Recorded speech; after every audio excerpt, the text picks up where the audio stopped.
Hello, guys, and welcome to another Night with Phee on the Phee Smee Network. I hope you guys have had a great Thursday. We're enjoying ourselves here. It's been raining all day long, getting a lot of work done, enjoying life. Supposed to have the old Phee Sports Ball with Sir Isaac Guru tonight at 6:30. Sir Isaac is over out of town in Rock City. That's Little Rock, Arkansas today. Isaac is in demand. You know, when he went to Little Rock, he went over there with a dream, an opportunity to, if he worked hard and put in the hours, that he would get another opportunity to move to Northwest Arkansas and open a branch there. So he has done that. He's excited about that. But now his regional managers are gone out of town, and they had an emergency over there, so he had to go over there and take care of business. Was very disappointed because I whipped him up so bad last week in fantasy football that I knew there had to be a reason why he wouldn't be here today, because Phee spanked him just like Phee told him he would. So again, he did not like Fee's pick of the week last week of Memphis plus the 7.5 over Arkansas, and again, winner chicken dinner. So we missed Sir Isaac the Guru tonight, but we did do a Phee Smee show with Manly Mark. You guys check that out on the Phee Smee Network. Manly is just Manly every day. He is a worker, and he is an absolute researcher extraordinaire. He finds things in places that I didn't even know existed. So I have to tell you one thing.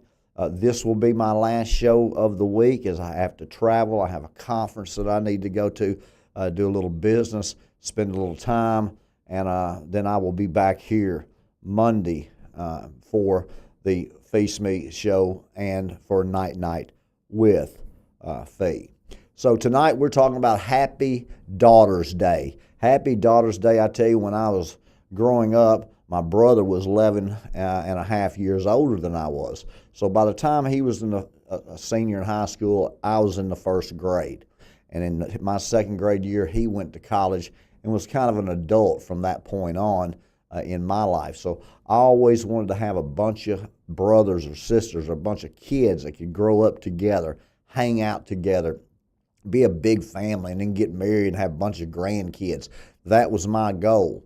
And I played lots of sports. So when I was in church in the 8th grade, I had a little denim Bible, and I was just convicted by the Lord, and I wrote Phil's first child and drew a blank, and Phil's second child and drew a blank, and Phil's third child and drew a blank, and Phil's fourth child and drew a blank.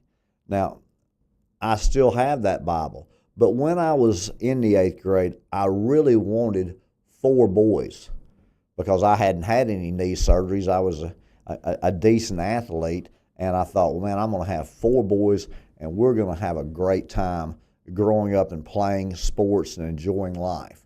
So my first baby, we found out we were pregnant, and I bought a blue and a red balloon and put it in the trunk of the car.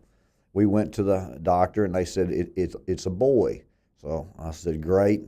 We came back out. I popped the trunk, and I gave the blue balloon out. And so we had my first son. And the second time we were pregnant, we went to the doctor to find out the sex of the baby, and I bought a blue and a pink balloon. And I put it in the trunk of the car, and we went, and they said, it's a boy. And so we went back out in the car, popped the trunk, and I handed her the blue balloon. How do you know? How do you know? She would say. So, again, I always told her I would have 4 boys. Well, third one comes along. And Phee, of course, being Phee, and didn't buy a pink balloon. He only bought a blue balloon. So we were going to see what the sex was of the third child, and it's a girl. It's a girl. Well, walked out in the car, opened the door, shut the door, went in my driver's side, got in the car, and drove home. Got her out of the car, went to the store, picked me up a pink balloon. Went back in the house and said, "Oh, by the way, I forgot to give you this pink balloon at the doctor's office." So the fourth one comes, we find out it's a girl. I have both blue and pink balloons, again, just in case. So I end up having 2 boys, 2 girls. My oldest 2 are boys, my youngest 2 are girls. And I have to tell you, my Lord knew better than I knew because he gave me 2 of the greatest young ladies that you could ever imagine. It's one thing to be beautiful and to be smart and witty and intelligent, to have a lot of confidence, to be great in sports and in academics, but to be kind and loving and sweet and have self-control, just all the meekness, all of the things that you could ask for a young lady to be and daughters to be. Never had a problem once that was a serious or major problem with my girls. And as I got sick, it was my girls that really took over the house cleaning and even some cooking. And so they have been so good to me that I wanted to celebrate Happy Daughter's Day for my 2 babies. They are now 20 and 25 years old, and one is married to a wonderful gentleman, and they are enjoying their life and their journey, and one is dating a young man, has a phenomenal family, and they seem to be happy working in a church with young people. So I am so thankful tonight to be able to sit here and to tell you and to share with you how blessed I am to not only have 4 great, healthy children, but also to have 2 wonderful daughters. And I have to tell you something, as smart and as good looking as you think my boys are, I'll have to tell you that they married above their head. My boys' wives, my daughter-in-laws, are brilliant, from phenomenal families. And you'll find that in every strong family there is a great mother that is the supportive neck of the head of the house, the father.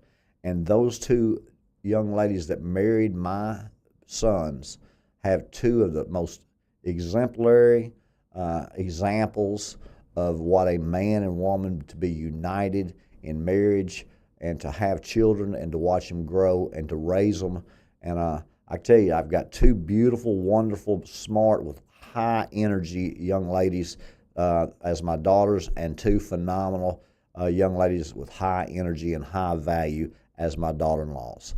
So I am so thankful for that tonight. I'm thankful to be with you on the Phee Smee Network and to be rocking and rolling and nickeling and diming tonight on Night Night with Phee. I hope you guys are having a great time getting ready for the weekend as we get into these questions. I have to tell you now that these questions are rocking and rolling. I'm hitting a good string, a good momentum with you boys and girls. Just keep sending them in to PheeSmee.com. That's PheeSmee.com.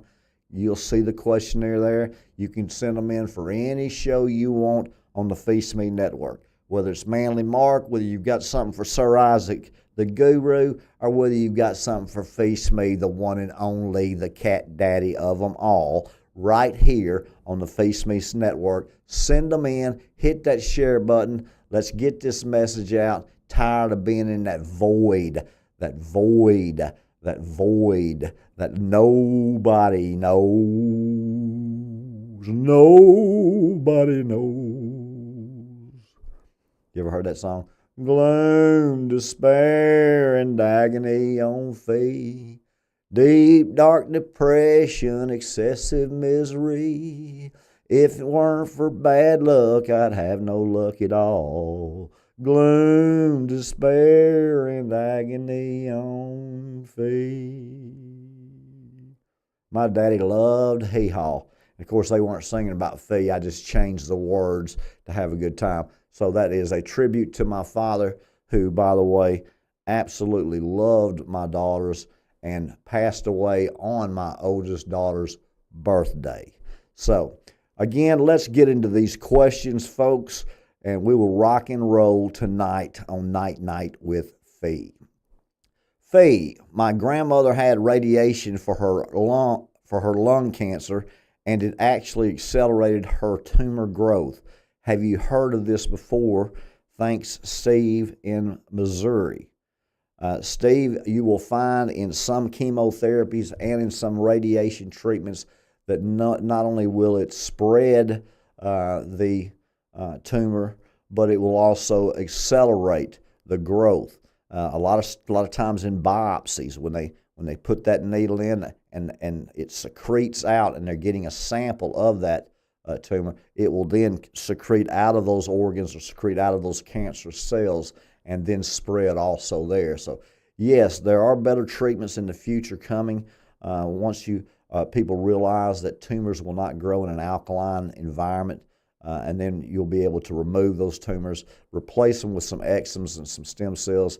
The way you'll do that is with different delivery methods based on frequencies, lights, lasers, nanobots, and electromagnetics.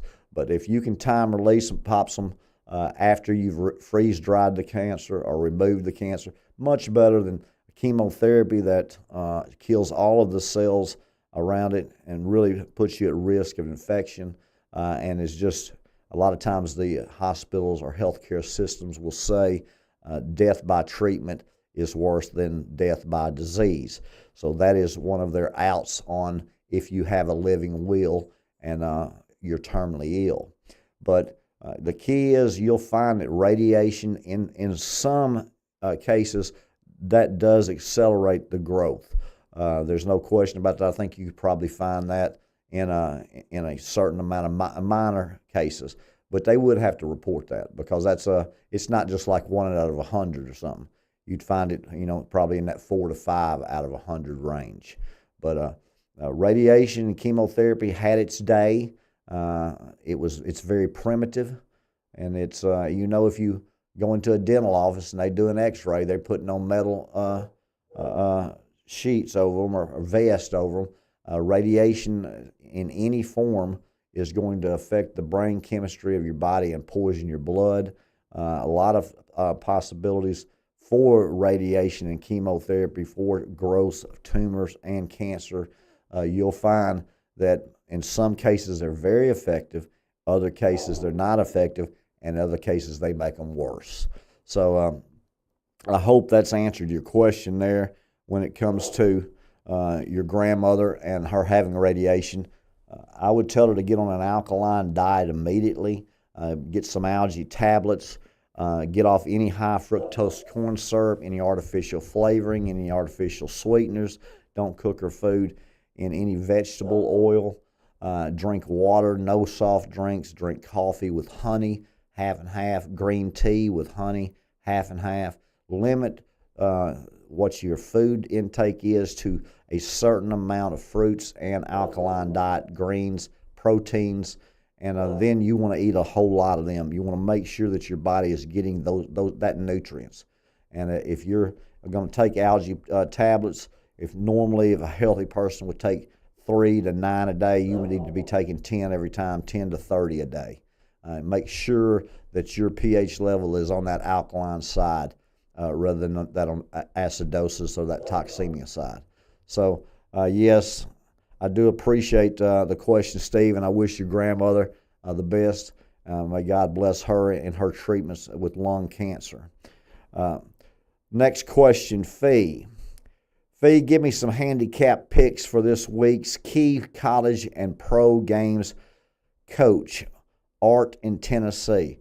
Well, I tell you what, from the Great Lakes to the Gulf of Mexico, from dadgum Crittenden County to Garland County, when it comes to Fee's picks, folks, just turn off the volume and just watch Phee, because he's absolutely on fire when it comes to these picks. Anyway, you said key games. So let's go over some key college games. Number one, you have Oregon going to Penn State, both ranked in the top 10.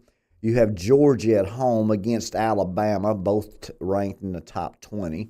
You have Ole Miss minus 1.5 against LSU, and you have Notre Dame minus 4.5 coming to the Razorbacks of Arkansas.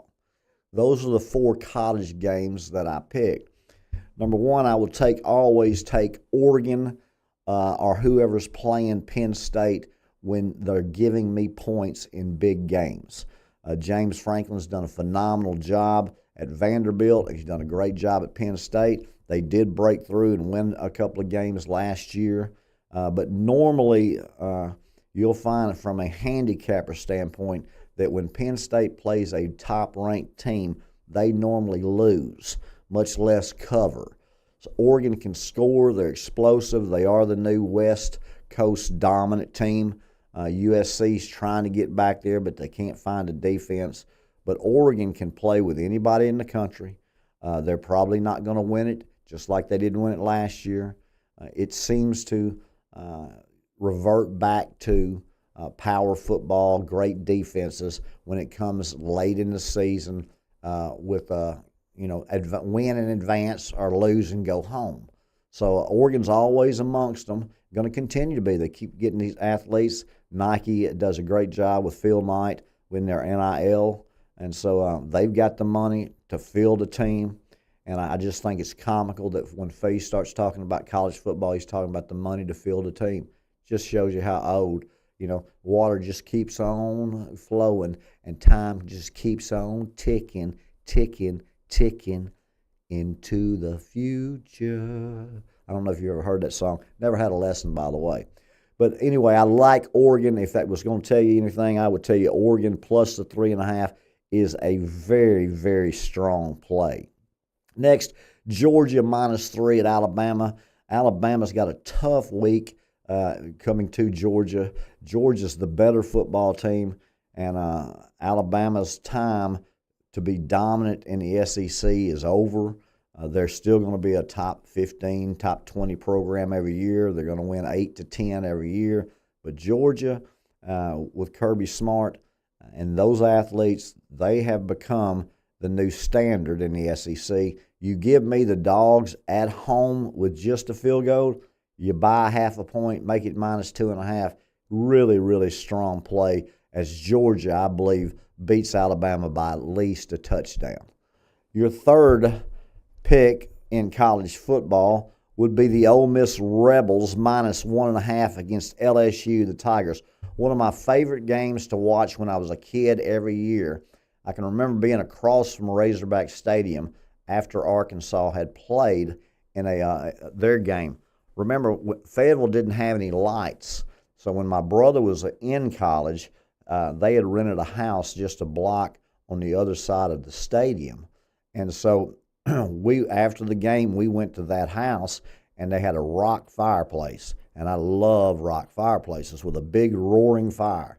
And I can remember laying down and putting it on my stomach and putting my hands up to my chin and watching LSU and Ole Miss play. And I loved the colors of LSU, and that royal purple and gold. And then the Ole Miss had the military blue and just red. It was just a beautiful game to watch for me. I fell in love with watching that game, and it was a great game. And I want to tell you that Burt Jones was playing in that game for LSU, and it was a high-scoring game. But I was just a little boy. It had to be, 1971. I might have been 6. I might have been 7, 8, in that neighborhood. But it was a great game. Well, now you got LSU, a strong top 5 program, and Ole Miss capable of beating anybody at home. Lane Kiffin is a phenomenal coach. His father was a great defensive coordinator at Arkansas and also with the Tampa Bay Buccaneers. He developed key defenses. And once you can take his father's style of defense and go ahead and implement Lane's offensive skill set with his knowledge and flexibility. Remember, as a young man, he's coached in tremendous programs in the country from Tennessee to USC, had a stint in the NFL, then went to Alabama as offensive coordinator. now at Ole Miss doing well. He can pretty much pick and choose whatever job he wants from here on out. It's just where he wants to be. So I can remember him as just a little 2-3-year-old out crawling. And as me and Skip Holtz were throwing the football. So I'm a little older than Lane Kiffin, but he's very polarizing. I am a big fan of his. Other people can't stand him. He is authentic, and Ole Miss, I believe, will win that football game by more than 1.5. Take the Ole Miss Rebels minus 1.5 against what I tell you is one of my favorite teams, LSU. But you got to go with the home team, less than a field goal, when that team can score. And so there's your pick for the third game. The fourth game is Notre Dame minus 4.5 in an early 11 o'clock game in Fayetteville against the Arkansas Razorbacks. Now, the Razorbacks are coming off a big loss unexpectedly after leading by 18 to the University of Memphis. Remember, as I told you last week on the Phee Sports Ball with Sir Isaac the Guru, that Memphis always plays Arkansas, Ole Miss, and Mississippi State really, really tough because they are left out of the SEC. They were always a good basketball school. And so anytime that Memphis plays against those three programs, you normally, if they've got a kind of an offense, because there's enough inner-city players in Memphis to be able to compete at some level in the SEC. If they've got an offense that can score, you would always take Ole Miss when you're getting more than a touchdown, more than 7.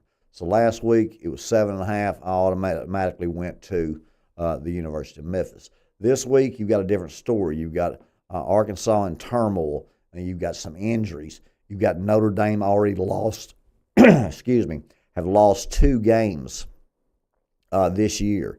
So although they competed and played in the national championship game last year, they were not able to get off to a good start this year. And Miami beat them the first week.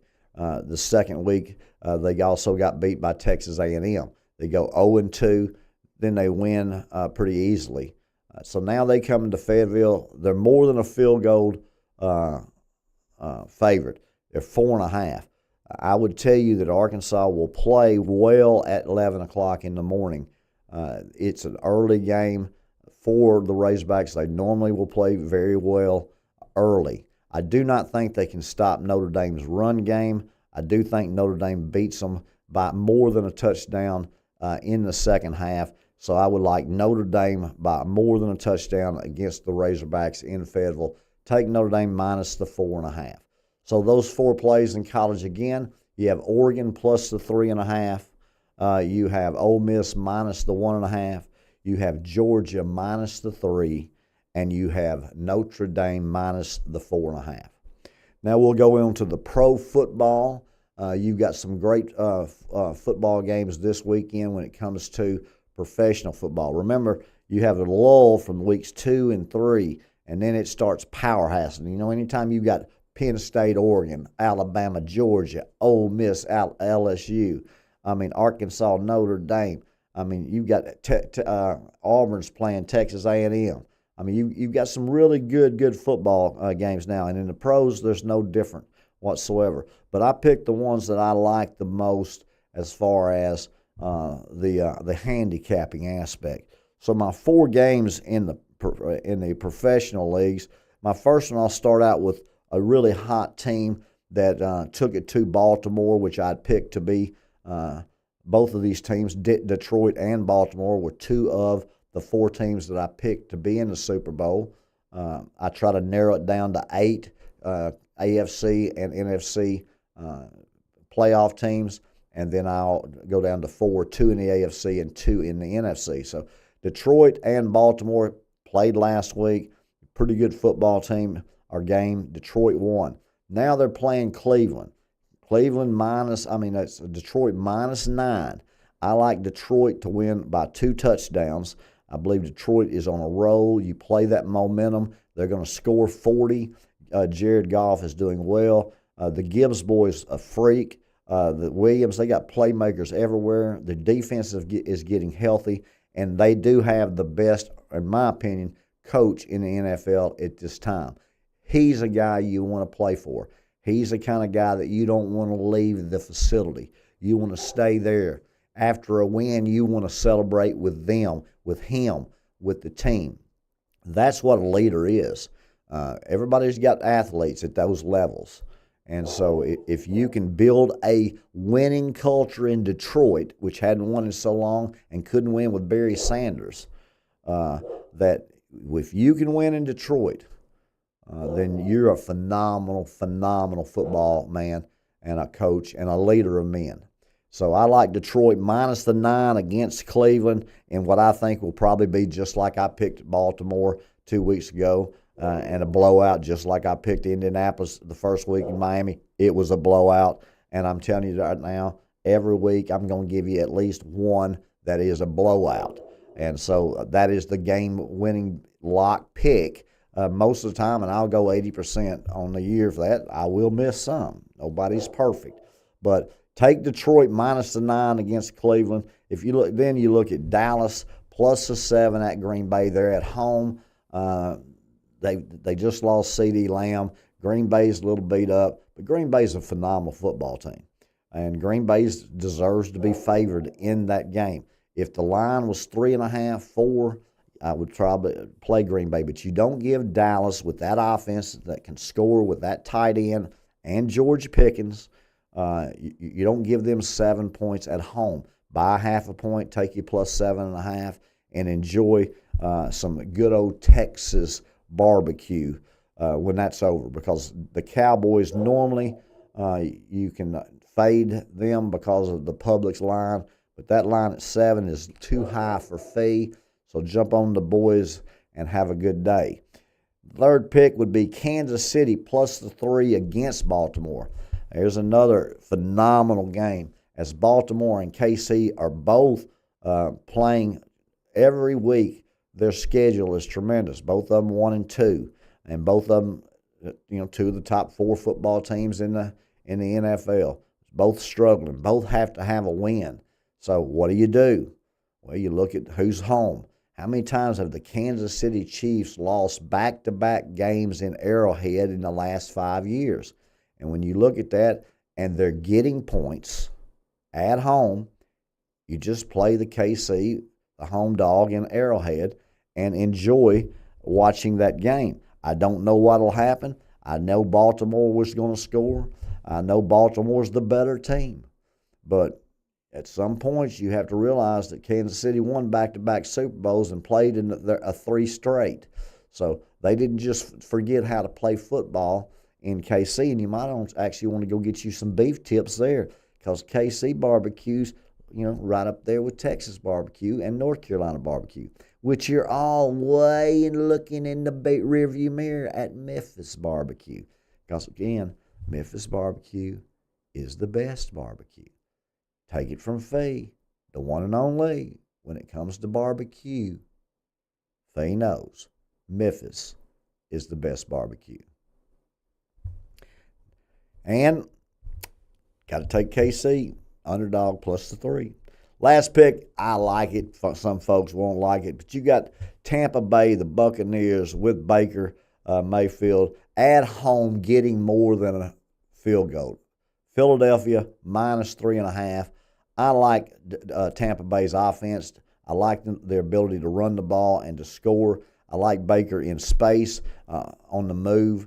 I think he's underrated, and I think you'll find that that's a field goal game either way. If Tampa Bay can slow down Saquon Barkley on Philadelphia's running game, and somebody can cover A.J. Brown, I mean, Jiminy Cricket, he looks like Megatron out there, just freaky-deaky doing with those little boys, which can actually play or they wouldn't be there, and he's making them look bad. So, you got to remember when it comes to those boys out there, A.J. Brown, freak. Saquon Barkley, freak. Jalen Hurts, he is a game manager, run it, throw it, phenomenal fantasy football player, but he's a winner. He knows how to win. And offensive and defensive line, playmakers everywhere. Philadelphia, the Super Bowl champs, I've got them going to Tampa Bay and either winning by 3 or losing outright. There are your Phee Smee's coaching theology handicap key plays of the week. In the pros, Detroit minus the 9, Dallas plus the 7, Kansas City plus the 3, and Tampa Bay plus the 3.5. That is sponsored by Sir Isaac the Guru, which is knee-deep in water pipes and filtration tonight in the Rock City. Next question, Phee. Phee, in the end times, you say Russia will be fighting with Europe. How does that happen when they are at war now? Ross in Texas. Well, Ross, your NATO is now getting involved in that Ukraine-Russia war. Something will happen with that NATO-Russian war that will bring Russia and the European countries together. I would tell you that would be World War III. You'll see a shift in the game at that point.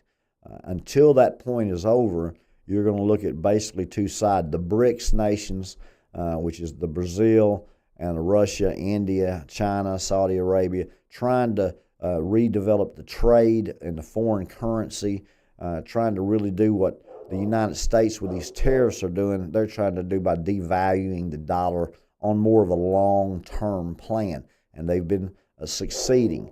But if they can start trading amongst their countries in a different currency, which is their plan, and now they've got 145 countries that are signing up for this digital currency from that country, which is setting up again for the central banks that will be a World Bank digital currency. And so central bank digital currency will go right to the World Bank in the end. So how does that happen to where Russia is the body of a leopard is Germany, the foot of a bear, that's Russia. How are they fixing? The leopards right now are fighting against, the leopard tanks are fighting against Russia. They're in Ukraine, helping Ukraine. Now, how are they going to be, those Russian, that bear is going to be on the same side? And the answer to that is a shift in geopolitical and military powers after the Sixth Trumpet War, World War III. That's when you'll see that shift. Remember, you've got things that have to happen before my Lord comes back. One of those things you will see that the whole world will be against Israel and the United States and Jordan. Right now, we'll be fighting with the same people that we'll be against in the end. So this is not happening anytime soon. You've got to remember that you're 7 years away, and in my opinion, closer to 10 to 15 years away from my Lord coming back. I don't know the time or date. I know the season that we're in, but you've got a sixth trumpet before the seventh trumpet. And the sixth trumpet war is when those angels are loosed out of the Euphrates River, and a third of mankind is killed. And so I have seen that, and that is the worry that you have now. So why am I watching Russia and Ukraine so anxious every day about that? When in reality, Iraq, Iran, Syria, and Turkey, that's where World War III will start out of, the Sixth Trumpet War. So it's going to spill into, or it's going to spill over into one of two. And you're going to have allies that are going to be going seriously with Iran. And you have everybody now from Arab countries to Russia and China threatening Israel. And you've got them recognizing a Palestinian state. So all of those things are now a powder keg that will blow. It's going to explode. I don't know when. Let's hope it's 6 months. Let's hope it's a year before we're dealing with that. But with the civil unrest continuing to unfold in the United States, there's a date that one day you'll wake up and things will be different. So let's prepare now to get out ahead of that game when it comes to all of the things that you need to be doing to prepare your family. Remember that if you've got 401ks and you've worked 30 and 40 years, and instead of actually trying to make more, it might make sense if you're in your 50s or 60s that you might want to keep what you have rather than to try to make more. And if Fee's wrong, see, then you just go back and get back in the market, but the next year. You just lose 1 year of returns. But if I'm right, you're not going to lose 60 or 70 or 80% of what you built, and you don't have time to get it back. See, so at some age, your investing strategies have to change. Remember, this is Phee Smee's network. It's for information and entertainment purposes only. But Fee's been involved in that business since he was 21. So I am very aware of what's out there. And when you're looking at people that are expecting $1 million at 5%, that gives them $50,000 a year to live on, if that's a 401k. So, and they're gaining money every year if they're investing in a market with an 8, 12, 15 return on investment. So those have been the plan. Some folks have gotten filthy rich, and some of them have also made money on cryptocurrency and things lately.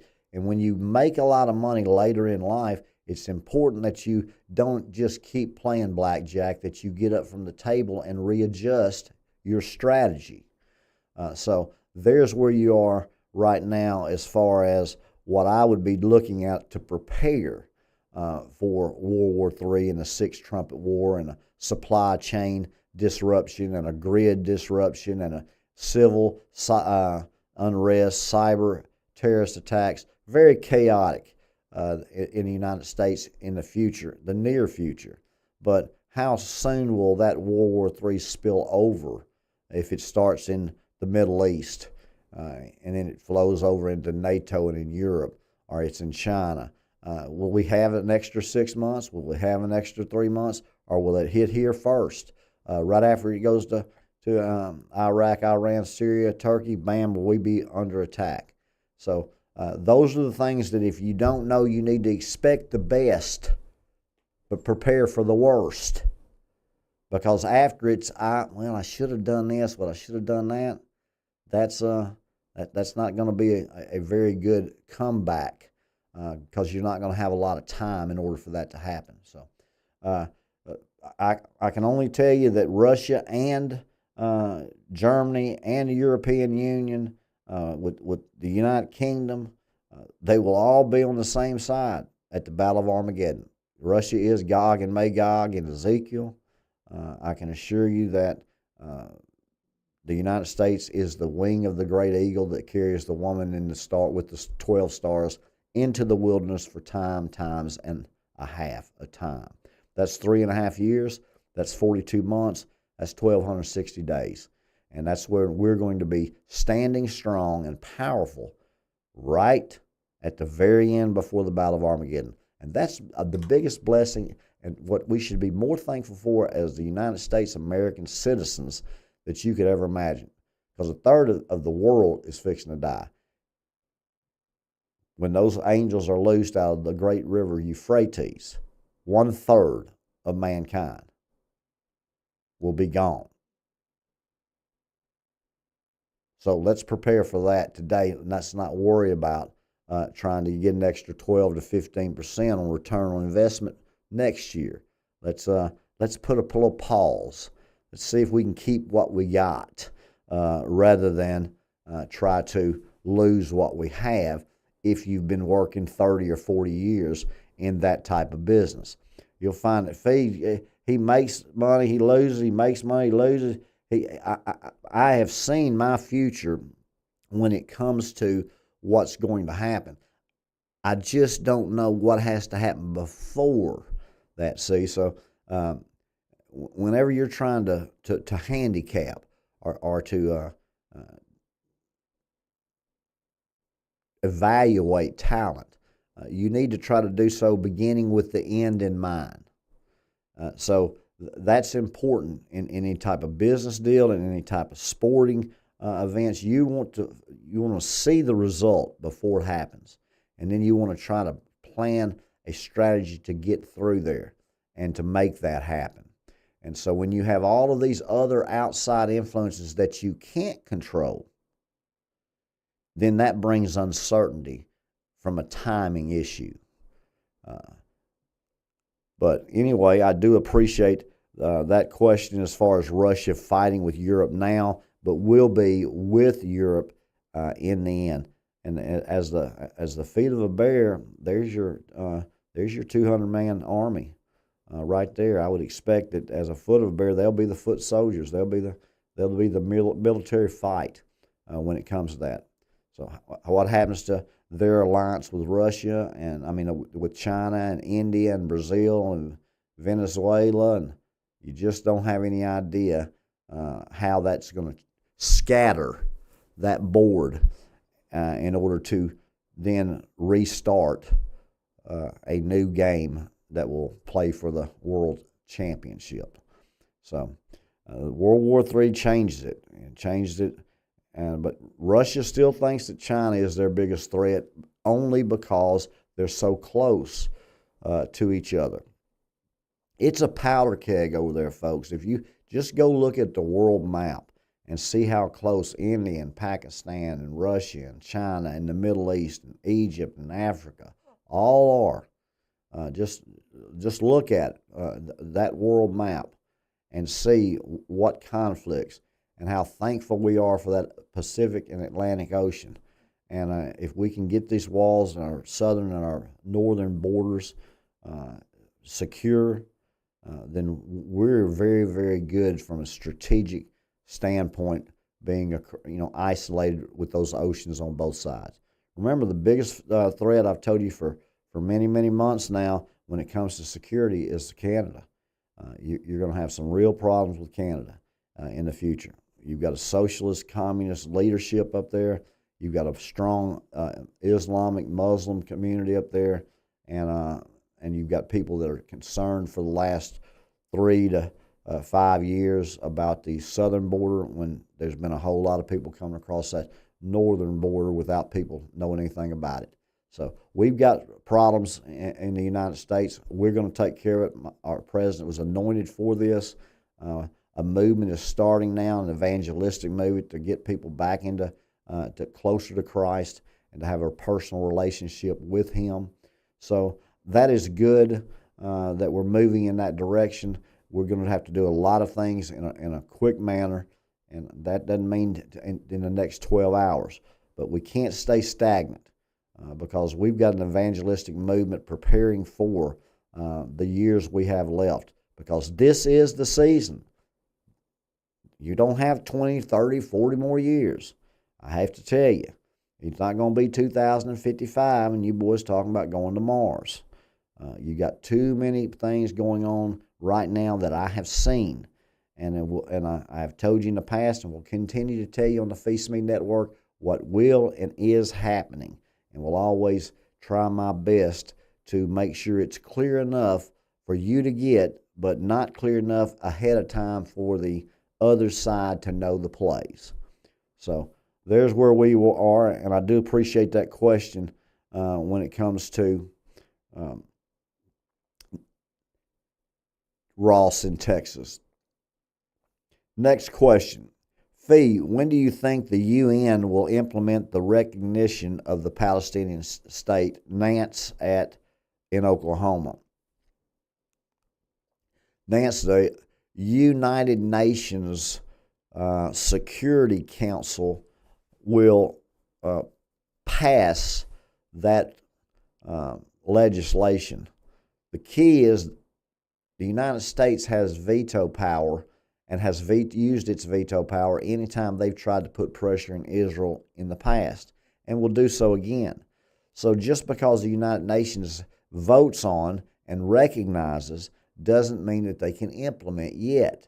So what will happen is they will put political pressure. The world will come down on Israel. There will be a conflict either started by Israel or by someone at Israel, and that will start World War III. Will that happen tonight? Will that happen in the next 3 months? Will it happen in the next 6 months? What you're looking at is over there, China is sleeping, Venezuela, Brazil is sleeping, India, Pakistan are sleeping, and then you've got everybody thinking about Russia, Ukraine.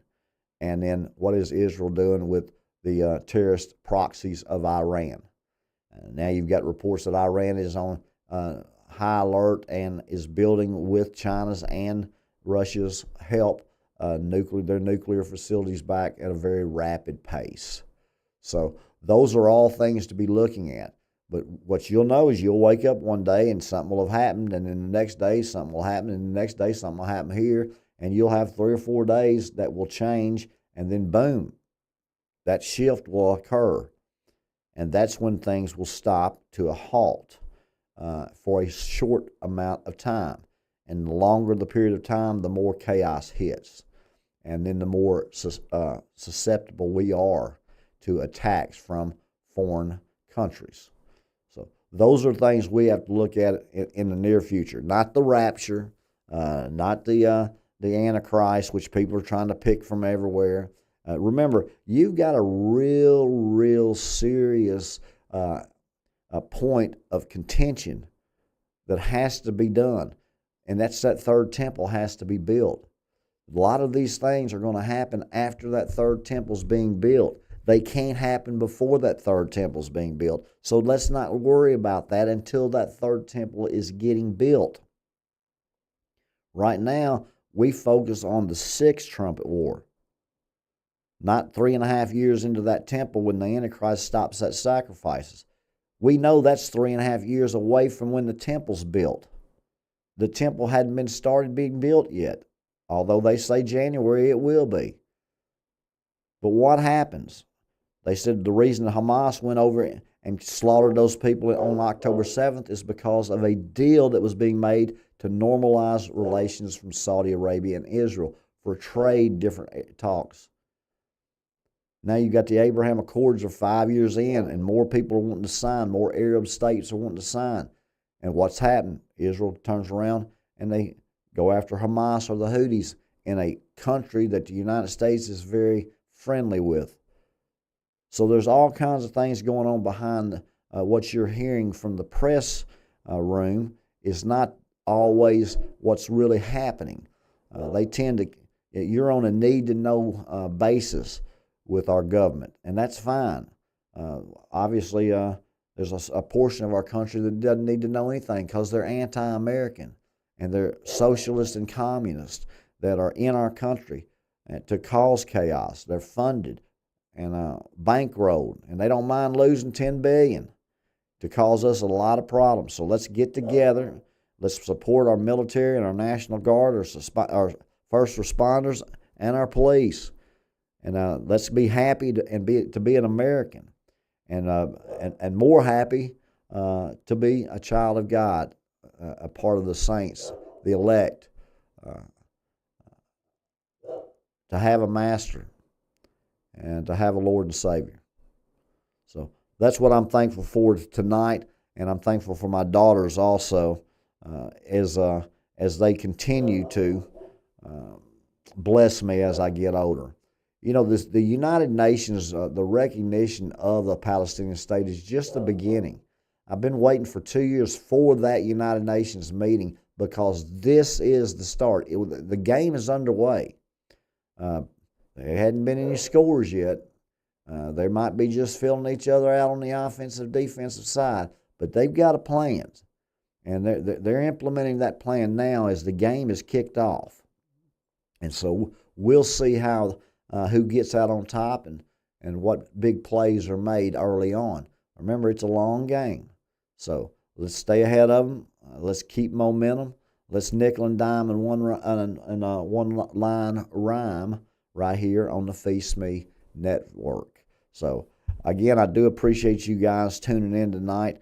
I will tell you that as Happy Daughter's Day comes to a conclusion, that I'm very blessed with my daughters and my son and my daughter-in-law. So thankful for my children, my family, that in that church on that day, when I wrote that down, I had each one of my children, I would write their names in that Bible, and I still have that Bible today. What a blessing that I've had. I've had such a wonderful life. I've met so many people, been involved in so many things, had so many successes in my life, and I've had my share of failures, but what a wonderful life that I've had, and I'm so thankful that I'm still here and blessed to be with you guys, my viewers tonight on the Phee Smee Network. I wanted to read to you what I believe is what my daughters have become and will become in the future, and what I've always looked for in a mate. And I have to tell you that if you'll go to Ephesians 5, you'll find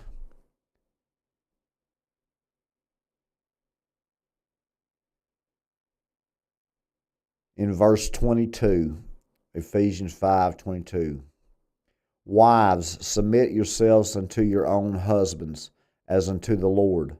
For the husband is the head of the wife, even as Christ is the head of the church, and he is the Savior of the body. Therefore, as the church is subject unto Christ, so let the wives be to their own husbands in everything. Husbands, love your wives, even as Christ also loved the church, and gave himself for it, that he might sanctify and cleanse it with the washing of the water by the word, that he might present to himself a glorious church, not having spot or wrinkle or any such thing, but that it should be holy and without blemish. So ought men to love their wives as their own bodies. He that loveth his wife loveth himself. For no man ever yet hated his own flesh, but nourisheth and cherisheth, even as the Lord the church. For we are members of his body, and his flesh, and his bones. For this cause shall a man leave his father and mother, and shall be joined unto his wife, and they two shall be joined one flesh. This is a great mystery, but I speak concerning Christ and the church. Nevertheless, let every one of you in particular so love his wife, and even as himself, and the wife see that she reverences her husband. That, ladies and gentlemen, is a picture of a wonderful, godly marriage. And I have one daughter now that is in a wonderful, godly marriage that I see her getting closer and closer to Christ as they bond and love one another. I see my son with his with his wife, and when she walks in, she's got a radiant eye about her. She's got a glow and energy about her just being with him, and he's just in awe of her. See, those are the type of relationships you're looking for.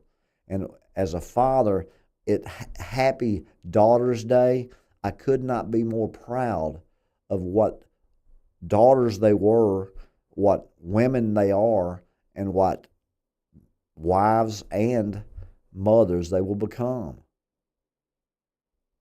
Because when it's the end game, what's truly important is your relationship with your Lord Jesus Christ and the people that you love most and are closest to and want to spend your time on this earth with. So happy Daughter's Day, America, and especially to my two. I thank you guys for tuning in tonight to the Phee Smee Network and Night Night with Phee. Remember, no matter what you're doing, you're missing something. So let's make what we're doing worth what we're missing. Night night.